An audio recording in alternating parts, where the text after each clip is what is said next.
question, and with that, let's also take a look at more developments where the chief advisor to the Interim Government of Bangladesh, Yunus, has slammed Indian media, claiming that the recent incident of communal violence in the country, where the Hindu homes were torched and at least 10 Hindus were injured as a case of a business dispute, has emerged. This is unrelated to politics or religious factors. Yunus has stated, and I quote, "Several Indian media outlets and the social media accounts have reported on the alleged systematic communal violence and the torture in Jashore district of Bangladesh. But according to reports, Tariqul Islam was shot and hacked to death by some local Hindu villagers in Abhayanagar after a dispute. Locals have stated that the tensions escalated due to the disagreement between Tariqul and the Hindu community members. In retaliation to the murder, angry villagers vandalized approximately 20 homes and shops owned by the Hindus in the area."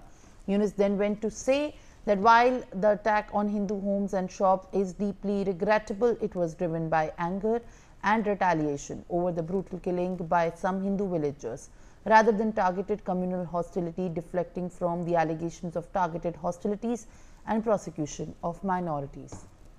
Brian Thomas joins me with more updates. Brian, this latest statement by Mohammed Yunus, the interim advisor of the Bangladesh government, Bangladesh chief, in fact, has also put forward the Bangladeshi stand on their communal tensions while taking a jibe at what happens in India. How exactly is this placed in this entire discourse? Well, clearly, Simran, very clearly, chief advisor rather, has blamed the social media accounts that he clearly stated that the alleged widespread communal violence and persecution of minorities in Bangladesh's Jashore district, which even followed the killing of Tariqul Islam, which is who is a rather local leader of Krishna Dal, which is the farmers' wing of the opposition Bangladesh National Party itself, and said that these have been claims.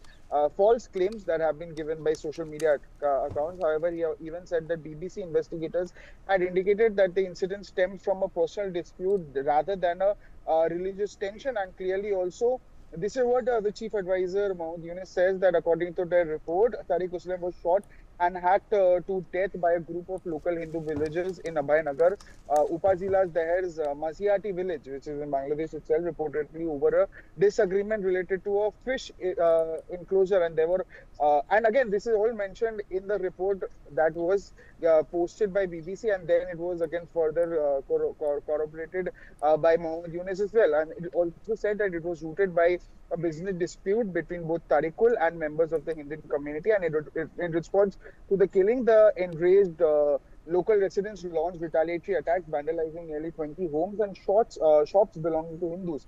And he also clearly stated that while the assault on Hindu properties is deeply concerning, local authorities maintained that it was an act of retribution rather than a pre-mediated communal attack. And Abhayanagar police in charge Abdul Alim described the episode as a fallout of a business-related conflict, dismissing links to the political or religious motives itself. And he also said that despite these clarifications as well, social media have portrayed the incident as evidence of systematic anti-Hindu violence in Bangladesh. And even he said that there have been many such articles also that was published against Mohammed Yunus, claiming that the violence reflects a broader pattern of Hindu repression. And he even said that the piece also referenced the recent arrest of journalist Munni Shah also as further proof of alleged framing also of the violence as an All right, Brian, thank you very much with these updates. Now, let's also shift our focus to